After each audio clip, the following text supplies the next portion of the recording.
De retour dans la boutique de Patrick Brossard, la boutique L'Atelier, parce qu'aujourd'hui, en fait, il n'est pas tout seul. Vous allez voir, on va rencontrer Patrick et Siegfried pour parler d'un truc.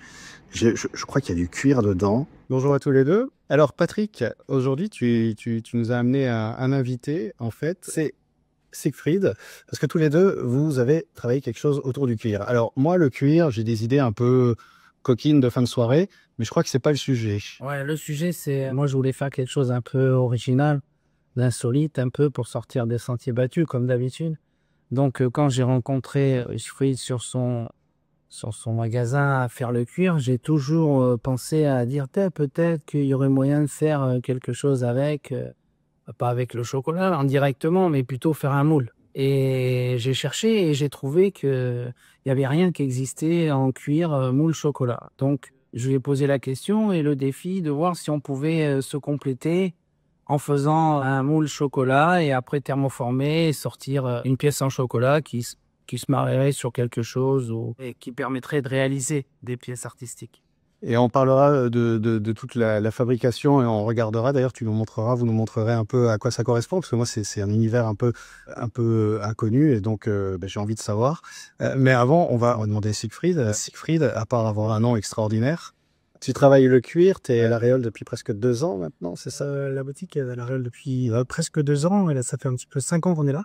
Ouais. Je suis là, du coup. Et du coup, je travaille le cuir depuis presque 10 ans. Et du coup, voilà, la spécialité, c'est le cuir repoussé. C'est-à-dire qu'on va prendre des tout petits outils et on va marquer un certain type de cuir qui n'a pas de finition pour pouvoir mettre les motifs qu'on souhaite dessus, petit à petit, millimètre par millimètre. Et alors, qu'est-ce qui se passe quand Patrick vient te voir et te dit j'aimerais bien qu'on travaille du cuir, tu te dis quoi? Alors déjà, je me pose la question, je me dis, mais je vois pas le rapport avec le chocolat. Et là, il commence à me parler de moule. Bon, je commence à partir dans tous les sens. Puis en fait, non, c'est vraiment le côté motif repoussé qui l'intéressait. Et clairement, oui, c'est complètement compatible. Ça permet de faire un moule, un contre-moule, et hop, ensuite de mettre le chocolat dedans. Ce qui laisse une possibilité, en fait, quasi infinie de personnalisation. C'est ce qui est le plus intéressant, du coup, dans le cas. Puis c'est à côté artisanal versus artisanal. Alors, on n'a pas des moules chinois ou quoi. Et donc, vraiment, on est sur quelque chose qu'on veut et qu'on a. Et du fait maison, mais entièrement, oui. et ultra personnalisé. Tampon, c'est vraiment millimètre par millimètre que je construis le motif, quoi.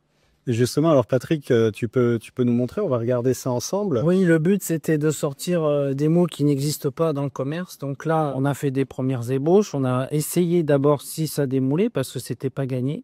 Alors, on a verni par-dessus. Du coup, si le chocolat, il est bien au point à la bonne température, ça a marché. Et à partir de là, on a cherché à faire des nouveaux sujets, des nouvelles formes.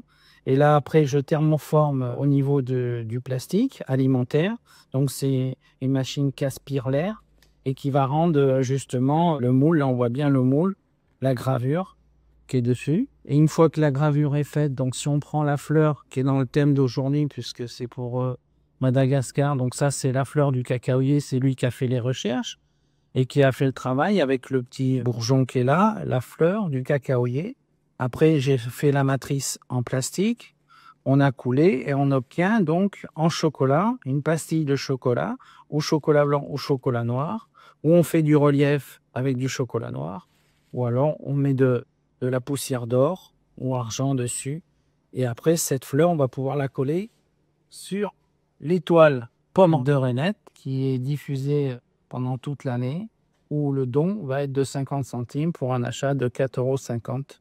Donc, c'est bien le jumelage de nous deux qui fait qu'on s'est permis de créer quelque chose qui ne s'était pas fait encore. Une pièce unique, donc, pour une action aussi unique et singulière. Et on va en parler tout de suite. On va se déplacer, on va faire un petit cut et on va se retrouver comme par magie avec une autre personne, justement, Esther, qui participe à cette action. Cut. On a changé de lieu. Oh, la magie du montage, c'est extraordinaire.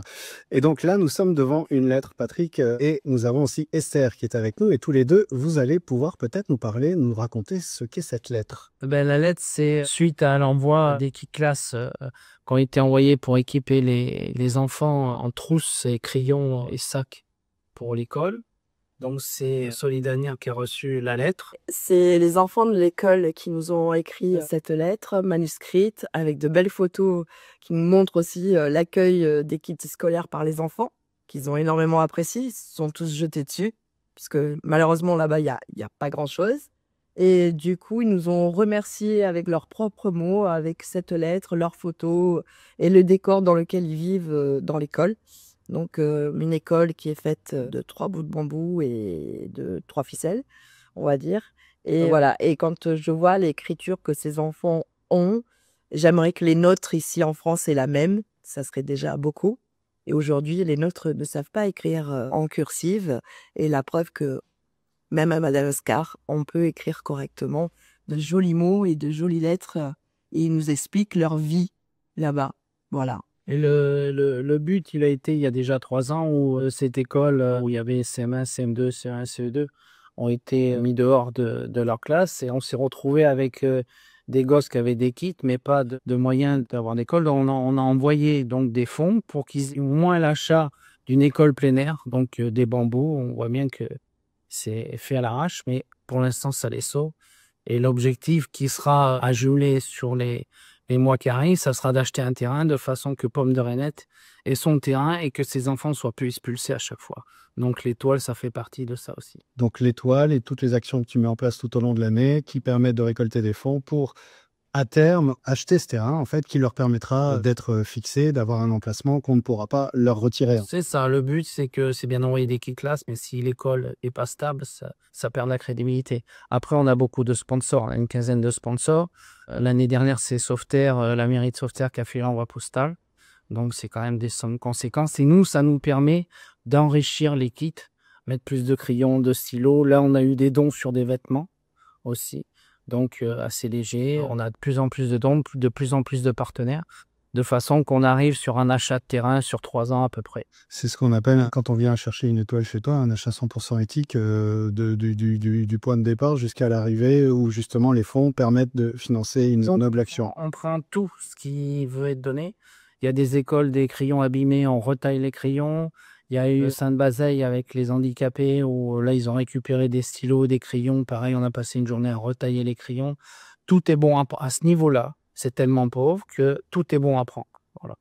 Et on tourne beaucoup avec Solid Avenir puisqu'on est les 2 premiers partenaires de cette... Eh ben, merci beaucoup à tous les deux. Et je rappelle que le premier geste, juste avant Noël, qui en plus est parfait, le premier geste, c'est de venir en boutique, vous cherchez, voilà, ici. Et en plus d'avoir un très beau motif, fabriqué à partir justement d'une base en cuir, eh bien, 50 centimes sont reversés pour cette école et pour acheter ce terrain. Très bonne fête et bonne gourmandise à tous.